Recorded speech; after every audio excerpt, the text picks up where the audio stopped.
The morning air hung heavy over Charleston Harbor, a blanket of mist that concealed as much as it revealed. Captain Thomas Winslow stood on the weathered planks of Fort Sumter's eastern battlement, his gaze fixed on the horizon where the first pale light of dawn struggled against the fog. The weight of duty pressed upon his shoulders with more force than the dampness that seeped through his uniform. "They're coming, sir," Lieutenant Adams said, his voice steady despite the tension evident in his posture. "3 vessels, pirates flying false colors." Winslow did not turn. His weathered face, marked by years at sea and shaped by decisions that had cost lives, remained impassive. Only his eyes betrayed the storm within, calculating, measuring the distance between honor and survival. "How many men do we have who can stand?" he asked. 23, Captain. Maybe 25 if Collins and Rivera can hold a rifle. The fort had been designed to house hundreds, to withstand naval bombardments from any fleet in the world. Now it stood with a skeleton crew, abandoned by Washington in the chaos of 1812, left to guard a harbor that the British Navy had marked for blockade. But it wasn't the British who approached now. "The General's orders were explicit," Winslow said, his voice carrying the quiet certainty of a man who had already made his decision.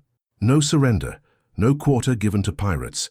Adams shifted his weight, the only sign of his discomfort. "Sir, with respect, these aren't just pirates. Word from the docks is they sail under Lafitte, 300 men at least. They've taken every merchant ship from Savannah to Cape Fear."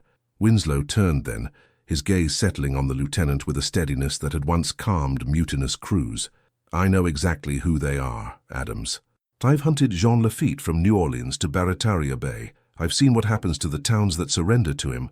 The morning wind caught the American flag above them, causing it to snap like distant gunfire. Both men looked up at the same moment, red, white, and blue against a sky the color of spent gunpowder. "They'll offer terms first," Winslow said. "They always do. A chance to lower that flag and walk away." Below them, the fort's small garrison moved with grim efficiency, men checking powder, positioning the few serviceable cannons, preparing for a siege they couldn't possibly withstand. Most were too young to have faced real combat, but each moved with the determination of men who understood what was at stake. "Captain," a voice called from below. It was Rivera, his arm still bandaged from the fever that had nearly taken him. "Message from shore. General Jackson is coming." A ripple of tension passed through the gathering men. General Andrew Jackson's reputation had grown to near mythic proportions after his victories against the Creek. Some called him a savior, others a butcher. All knew him as a man who never retreated. "When?" Winslow demanded. 3 days, sir. 4 at most." The captain's expression didn't change, but his eyes narrowed slightly as he calculated. "Too long." The pirate ships were visible now, emerging from the mist like specters, a large brigantine flanked by 2 smaller vessels. Their approach was unhurried, confident. They knew the fort's weakened state as well as Winslow did. "Clear the decks," Winslow ordered. "I want every man at his post, but out of sight. No one fires until my command." As the men dispersed, Adams remained, his young face troubled. "Sir, what exactly are you planning?" Winslow's gaze returned to the approaching ships. "We can't win this fight, Lieutenant, but we don't need to win. We only need to survive until Jackson arrives." "And how do we manage that against those odds?" A ghost of a smile touched the captain's lips. "By giving Jean Lafitte something he wants more than this fort." The first warning shot from the brigantine echoed across the water, not aimed to hit, but to announce intention. The dance had begun. "They'll send a boat soon," Winslow said, "with terms. And when they do..." Winslow's hand moved to the worn leather case at his side, containing papers few men had seen, orders sealed with the presidential mark. "Then we'll show them why General Jackson sent me here specifically." The flag above them continued its defiant snap in the strengthening wind, as the pirates drew ever closer to a fort they believed defenseless. What they couldn't see was the quiet certainty in Captain Winslow's eyes, the look of a man who had faced impossible odds before and emerged victorious through cunning rather than force. The pirates were coming with fire and steel, but Winslow held something far more powerful. He held secrets that could change the course of a war. The longboat approached Fort Sumter with measured strokes, cutting through waters still as glass. Captain Winslow watched from the parapet, noting the figure seated in the stern, a man whose posture spoke of authority, whose very stillness commanded attention. Not Jean Lafitte himself, but clearly someone of significance within his ranks. "Dominique you," Winslow murmured, recognizing the broad-shouldered silhouette of Lafitte's most trusted lieutenant. He doesn't send Dominique unless he wants something badly. Lieutenant Adams stood at attention beside him. You know him, sir? We've never met, Winslow replied, his voice carrying the weight of unspoken history. But every naval officer knows the stories. Dominique Yu was a cannoneer for Napoleon before he joined Lafitte. The British fear him more than they fear the devil himself. The pirates had positioned their ships with tactical precision, the brigantine within cannon range, but angled to present the smallest possible target. The two smaller vessels positioned to cover any attempt at escape by sea. It was the work of men who understood naval warfare, not common brigands. Remember, Winslow instructed his officers as they prepared to receive the envoy, show neither weakness nor aggression. They must believe we are confident but reasonable. When Dominique Yu stepped onto the fort's weathered dock, the contrast between the men was immediate and striking. The pirate lieutenant moved with the fluid grace of a fighter, his weather-beaten face set in lines of perpetual vigilance. His clothing was finer than one might expect, a well-cut coat of deep blue that might have been mistaken for a naval uniform if not for the absence of insignia. 3 armed men flanked him, their hands never straying far from their weapons. "Captain Thomas Winslow," Dominique called, his French accent thick but his English precise. "Your reputation precedes you. The hero of Mobile Bay greets us without a proper garrison. A curious situation." Winslow descended the steps with deliberate calm, maintaining the higher ground. "And Dominique Yu comes to my fort flying false colors. We find ourselves in curious times indeed." A flash of appreciation crossed the pirate's face, respect between adversaries who recognized each other's measure. "My captain offers terms that benefit us both. A simple exchange. Your peaceful surrender of this fort for the safe passage of your men. No blood need be spilled today." "A generous offer," Winslow acknowledged, his tone giving nothing away. "Though I wonder why Jean Lafitte suddenly desires a crumbling fort with barely enough cannons to defend its walls." Dominique's expression remained neutral, but his eyes narrowed slightly. "Perhaps we simply wish to expand our operations, or perhaps we tire of the British using these waters as their private hunting grounds." And there it was, the first thread of truth in a tapestry of half-lies. Winslow allowed himself a small nod, as if considering. "Walk with me, Monsieur Yu. Let us speak privately." The pirate hesitated, then signaled his men to remain. As they walked along the eastern wall, the morning sun now fully risen and burning away the last of the mist, Winslow felt the weight of the sealed documents against his chest. "Your men are prepared to die for this position," Dominique observed, glancing at the fort's meager defenses. "Yet we both know they cannot hold it." "Perhaps," Winslow conceded, "but General Jackson is 3 days' march from here with 2,000 men. The question is not whether we can hold the fort, but whether you can take it before he arrives." A flicker of surprise crossed the pirate's face, not at the news of Jackson's approach, which he clearly already knew, but at Winslow's candor. "3 days is more than enough time," Dominique countered, "and when we are done, there will be nothing left for your general to reclaim but bodies and rubble." Winslow stopped, turning to face the harbor where the pirate ships waited. "Or you could leave now with something far more valuable than this fort." "And what could that possibly be, Captain?" Winslow reached into his coat and withdrew a leather case, opening it just enough for Dominique to glimpse the presidential seal on the documents within. Information. The complete British naval strategy for the Gulf Coast. Troop movements, supply lines, planned blockades, everything. The pirate's expression remained carefully controlled, but his eyes betrayed his interest. "And why would an American captain offer such valuable intelligence to men like us?" "Because Jackson needs time," Winslow said simply. "The British are planning something bigger than a blockade. They're gathering forces for an assault on New Orleans. If they take it, they control the Mississippi and cut America in half." Understanding dawned in Dominique's eyes. "And you believe Lafitte would use this information against the British?" "I believe Lafitte is many things, but a fool is not among them. He knows the British would hang him regardless of any temporary alliance. They've already burned his brother's settlement at Grande Terre." Winslow closed the case. "I'm offering him a choice. Take this fort and face Jackson's wrath, or take this information and strike a blow against the true enemy." A tense silence stretched between them, broken only by the distant call of gulls and the gentle lapping of waves against the fort's foundation. "You ask me to trust the word of an American officer," Dominique finally said. "Why should I believe this is not a deception to buy time?" Winslow met his gaze unflinchingly. "Because I'm willing to prove it. One document now as a gesture of good faith. The rest when Lafitte meets with General Jackson himself. The pirate's eyebrows rose. How you propose an alliance? I propose survival, Winslow corrected. For all of us. Dominique studied him for a long moment, weighing the man as much as the offer. Finally, he nodded, almost imperceptibly. Show me this document of good faith, Captain. Then we shall see what Jean Lafitte decides. As Winslow extracted a single folded paper from the case, he knew the true negotiation was just beginning. Everything now depended on what was written there, and whether it would be enough to transform pirates into patriots before the British arrived in force. 3 days passed like the slow withdrawal of tide. Fort Sumter stood in an uneasy state of neither peace nor war, the pirate ships maintaining their position in the harbor, but keeping their gun ports closed. Captain Winslow had made his gambit, revealed one crucial piece of intelligence: British plans to land forces at Barataria Bay, where Lafitte's remaining operations were concentrated.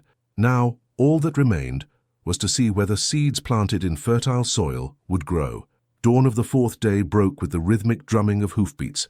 Lieutenant Adams spotted them first, a column of riders approaching from the mainland, dust rising behind them like morning mist. At their head rode a figure whose rigid posture and commanding presence were unmistakable even at a distance. General Jackson, Winslow said, lowering his spyglass. Right on time. The tension among the fort's defenders was palpable. Most had never seen Andrew Jackson in person, knowing him only through stories that painted him alternately as savior and demon. They had held their positions for 3 days, watching the pirate vessels through sleepless nights, fingers never far from triggers. Will they honor the truce? Adams asked, nodding toward the brigantine where movement could now be seen on deck, pirates clearly observing the approaching cavalry. We're about to find out, Winslow replied. If Lafitte hasn't arrived by midday, we'll have our answer. As Jackson's forces established a perimeter around the landward approach to the fort, a single longboat detached from the brigantine. Unlike the previous emissary, this one carried only 2 figures, Dominique and a second man whose bearing immediately commanded attention. Even at a distance, there was no mistaking Jean Lafitte. He sat straight-backed in the boat's prow, dressed not as a pirate but as a gentleman merchant, his dark coat and hat impeccable despite the salt air. So he came, Adams murmured, surprise evident in his voice. Of course he came, Winslow said. Men like Lafitte don't survive by ignoring opportunities. He's here to take the measure of Jackson himself. The meeting was arranged in the fort's central courtyard, neutral ground that allowed both Jackson and Lafitte to bring a small contingent of their most trusted men. The contrast between them could not have been more stark. Jackson's forces in their weathered uniforms, dust still clinging to their boots, Lafitte's men in their mixture of fine coats and practical sailing garb, weapons visible but not brandished. General Andrew Jackson himself was a study in contained fury, tall and rail-thin, with eyes that burned like banked coals beneath his prominent brow. He did not offer his hand to Lafitte, merely acknowledged him with a curt nod. "So this is the pirate who terrorizes our southern waters," Jackson said, his voice carrying the hard edge of Tennessee hills. "Captain Winslow seems to think you might be useful to the United States. I remain to be convinced." Lafitte's response came with the smooth confidence of a man accustomed to negotiating his way through dangerous waters. "General Jackson, your reputation for directness does you credit. Allow me to be equally direct. I am a businessman, not a pirate. The distinction matters little to the British, who would hang me regardless. It should matter to you." Jackson's expression didn't change, but something shifted in his posture, a slight reassessment. "Businessmen don't typically command armed vessels and raid shipping lanes, and generals don't typically parley with men they consider criminals," Lafitte countered. "Yet here we are.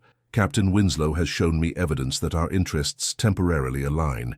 I'm here to determine whether that alignment is worth the risk to my men." Winslow stepped forward, placing the leather case on the rough wooden table between them. The complete intelligence, as promised. British naval deployments throughout the Gulf, their timetable for the assault on New Orleans, and the names of their informants within the city. Jackson examined the documents with careful attention, his expression darkening as he read. When he finally looked up, the calculation in his eyes was evident to all present. "If this intelligence is accurate," he said, addressing Lafitte directly, "the British plan to land more than 10,000 men. They mean to take not just New Orleans, but to drive northward along the Mississippi." "It is accurate," Lafitte confirmed. "My sources within the British merchant fleet have verified portions of it already. They offer rewards for anyone who can guide their ships through the bayous, approaches to New Orleans that would bypass your defenses. A heavy silence fell across the courtyard. The stakes had suddenly become clear to everyone present. This was no longer about a single fort or pirate fleet, but about the fate of American territory from the Gulf to the Ohio River.